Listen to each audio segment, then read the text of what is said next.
A lot of us like to talk in meetings, or a lot of us do a lot of meditation, a lot of prayer. We do a lot of spiritual practices, of which none of them are service.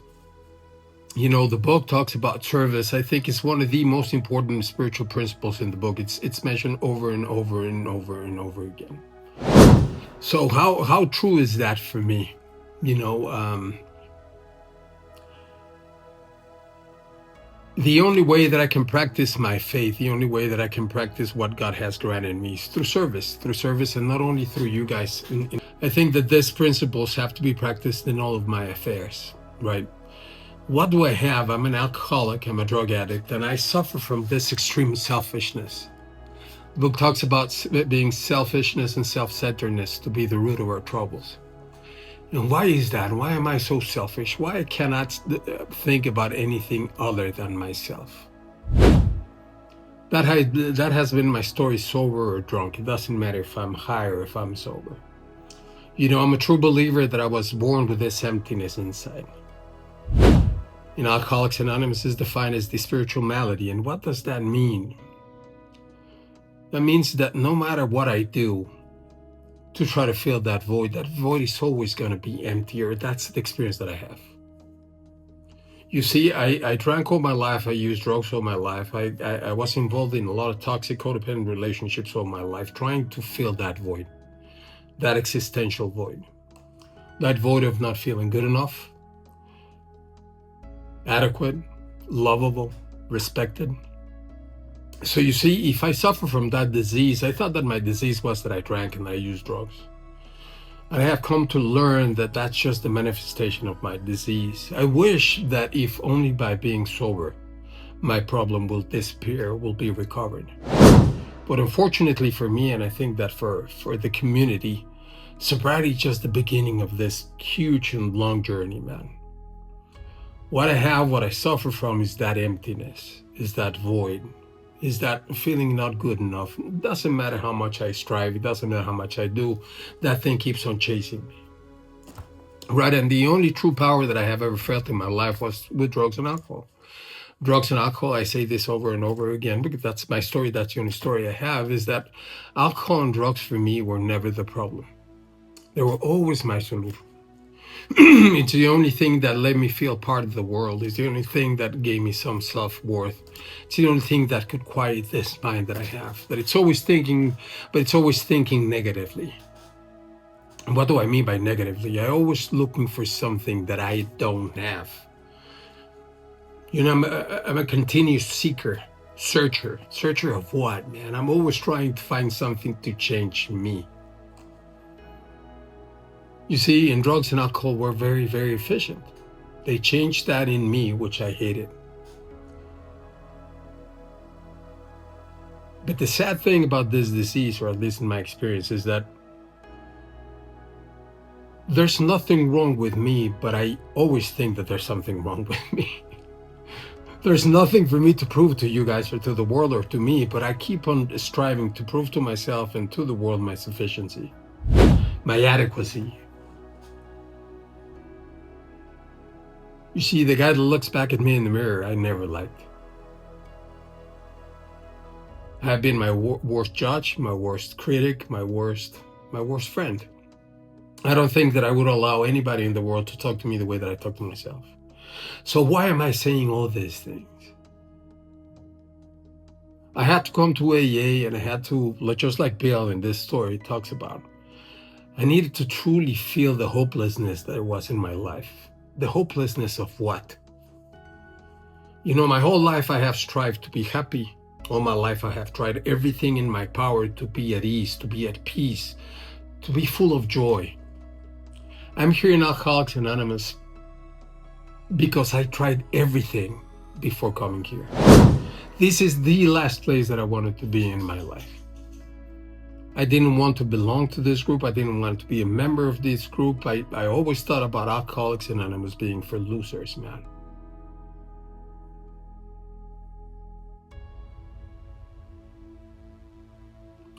The best decision that I have ever made in my life is to come to AA. Imagine all the decisions that I made, man. I mean, You know, today I'm really grateful that I'm here with you, that I belong to this community. But isn't it the last place you wanted to be when you were younger? In AA, going to meetings and telling everybody how broken you were and how bad you needed a solution in order for you to live your life. I mean, I didn't want to come here. So I was out there and I did everything under my power to control that which I believe I was born with. And that's a spiritual malady. That's my discontent with life. That's my irritation. That's my emptiness.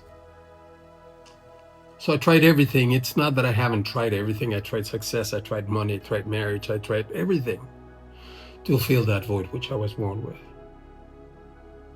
And guess what? I was lucky enough to have all of that. I had a beautiful family. I have a beautiful family. I had a lot of money. I had a great career. I had everything. But that same irritability, that same emptiness chased me no matter how many accessories I put in my life, how many toys I got, how many relationships I had, how many friends I had. So you see, I had to realize before I can come to this point in the story that my situation was kind of hopeless. I was at the end of my rope. If you think that you still have power to fix your own life, Oliver, then go out there and keep on trying. But I tried, and I tried for 47 years of my life to be happy, to be at peace, to feel useful and worthy, and I wasn't able to do that. So admitting defeat is really difficult. But the defeat that I needed to admit, it needed to be total. It needed to be absolute. There's a line in the big book in the chapter of the agnostics. And it says I had to make a decision that God either was everything or he was nothing. Cannot be a half-assed God. Like this solution cannot be half-assed for me. Why? Because it doesn't work that way. So, I've been fortunate enough to give a bunch of workshops in this work, and what I try to drill into the guys that take the workshops with me is that it's really important for us to accept that we are powerless. But powerless over what? Over drinking and drugging? I wish that was the case, man. You see, nobody forced me to be here. Nobody forced me to do what I did with my life. I did it on my own. That's the power that I have to live my life. I have proven to myself that under my power, I ended up here with you guys.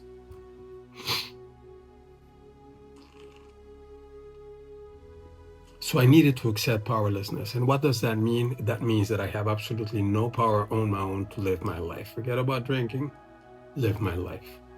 Control my thinking, control my emotions.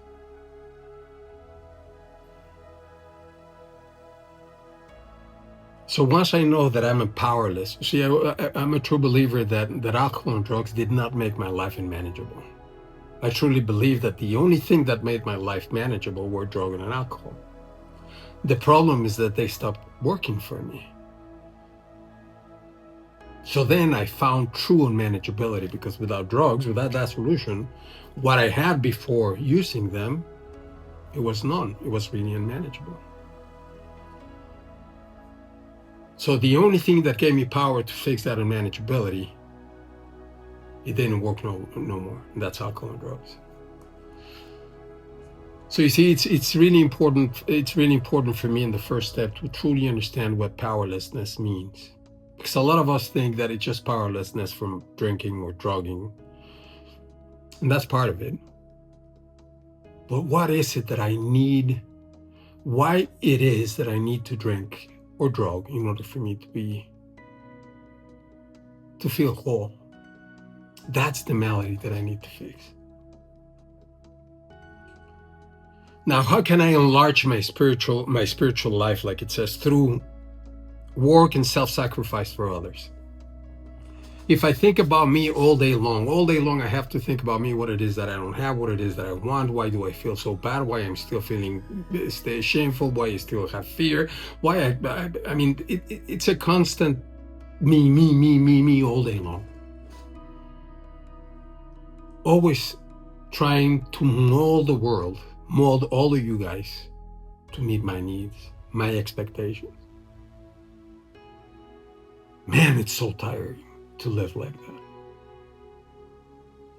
The perfect recipe to be miserable is to think about yourself all day long. That's just it's simple, man. Do nothing but think about yourself, about what you don't have or what you need or why you're so wrong or why you're so stupid or whatever you call yourself. I don't know how you talk to yourself. But you see, there's another line in the next paragraph that it says, and I want to okay. Give me 1 second. It was fortunate for my old business associates to remain skeptical for a year and a half, during which I found little work. I was not too well at the time and was plagued by waves of self-pity and resentment. This sometimes nearly drove me back to drink. But I soon found that when all other measures failed, work with another alcoholic will save the day. So why is it so important for me to work with the people?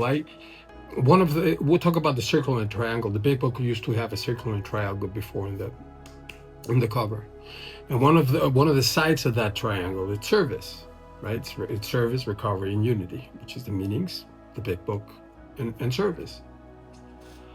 So when I take people through the steps, I ask them to service from the get-go. A lot of groups, a lot of AA groups demand of you to work all the steps and then go out and sponsor. However, Bill's story and Bill's sponsor didn't have the luxury of working the 12 steps before they got out and start servicing. Bill got out of the hospital, and the first thing that he did was to come back to the same hospital to talk to hopeless drunks. Why? Because that was the only thing that bring him purpose. Purpose. Are you sad? Are you wallowing in self-pity? What do? The more you think about yourself, the more you think about what you need in order to get out of your depression or your self-pity, the worse it's gonna get. I don't care how long you pray. I don't care how long you meditate. If you don't take that power to the real world and try it out, God affecting your life is going to be minuscule. Why do you want God in your life? To sit in your house and not give anything that you've been given to everybody, not just to alcoholics, to everybody out there. So I think that service has to be with everybody. You want to be loved, go out and love people. You want to be serviced, go out and service people. You want to be invited, invite people. You want to be respected, go out and respect people. Take that God with you, man. All that strength that you ask for every day. Go out there and risk it. Go out there on a limb and love. Go out there on a limb and serve. So that's why I think that spirituality comes after service. But you see, spirituality or faith is a result of an action. Faith doesn't come with praying. You can bleed over your knees, man. You can be on your knees all day long, but if you don't take any risk in your life, how are you going to know the power of God? By taking risks, you can see how God will be manifesting through your life. That faith without works is dead. There's another book, the big book, the Bible talks about that too. So that's why I believe why service is so important, so imperative for us, so we can get to know the power of God. Forget about, selfishly, how do you know that God is working in your life if you don't go out there and risk it? But not only with alcoholics and drug addicts, man. Everybody can look good in an AA meeting. But how about at your place of business, with your family, with your kids, with your friends? How are you practicing these principles in all of your affairs? Honesty is good in AA and at work. Honesty is good in AA and with your family. Humility, the same thing. Service through self-sacrifice.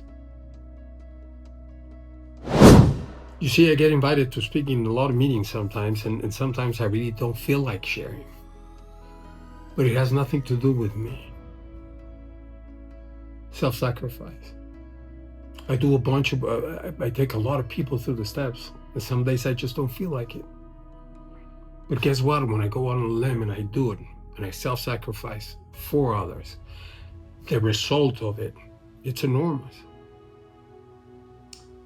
The worst times in my life, sober, not drunk or using, you see, because I think that problems, I have never had a problem that lasted longer than Valium or that Quaaludes. You see, anxiety, it's really, I can get rid of that with medication. But when you're sober and you don't have the luxury to go back to drugs and try to numb that which you are resisting at the moment. You see, in my worst depression times, my worst times, the only thing that got me out of that, of self-pity, was service. But what type of service? At 1 year of sobriety, I did my first workshop. I took 36 people with more time than me through the steps.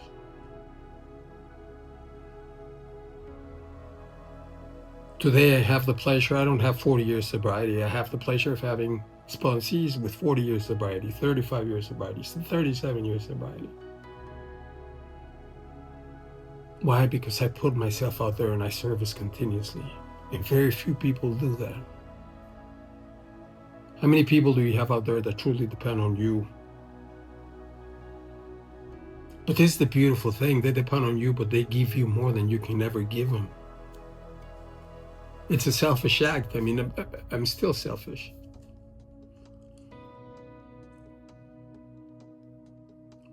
So if you're new here, or if you're older here, and you don't have a sponsee, the funny, when I go to many meetings in AA and ask people, do you have any sponsees? And they tell me, no, Oliver, nobody has asked me to sponsor them. You gotta be kidding me, man. Do you remember how you got into AA? How broken you were? Did you have the guts to go out to the old timer and say, can you please help me? We were talking about Rodney, Pat and I, at the beginning of the meeting. And with this story, I'm gonna end. I was in my office in Mexico in TJ. I have an office down there. I used to have an office down there, and I was smoking a cigarette on the rooftop. And those days were early sobriety, man, and I truly didn't want to be here with you anymore. I was really depressed, man. I had it. I just didn't want to keep on going, but I was too afraid of committing the ultimate sacrifice to take my life. And out of the blue, Rodney calls me up and says, Oliver, last night, I saw Rodney once in my life. Says, last night I dreamt about you, and God told me that you were dying in AA. I want to take you through the steps. When can I see you? Since that day, I haven't left that fellowship, the fellowship that he invited me to, which is AA. Or Big Book Awakening, in other words, which is the same thing. You see, that man pretty much through him, my life was saved. Did I have the guts to call him and Rodney, I'm dying, brother, can you help me? Of course not, I didn't have the guts. So how many times have you done that lately? To how many people you have approached that you know they're going through hell and offer your heart, your time, your love, your understanding? Or is it all about you? When you go to meetings just to get and not to give, you leave emptier than when you arrived. The more you give, the more you get. The more you want to take, the less you will ever take. That's why service is the most important principle in AA. There's no other. You can go back and count whatever you want, pray, meditate, whatever word you want to, and look at service. So I invite all of you to serve in any capacity that you have in AA and outside of AA. At your house, with your family, with your employer, with your employees, with your community. Whatever it takes, man, just get out of your mind and stop thinking about everything that you don't have or you want to acquire. My name is Oliver and I'm an alcoholic. Thank you for letting me share.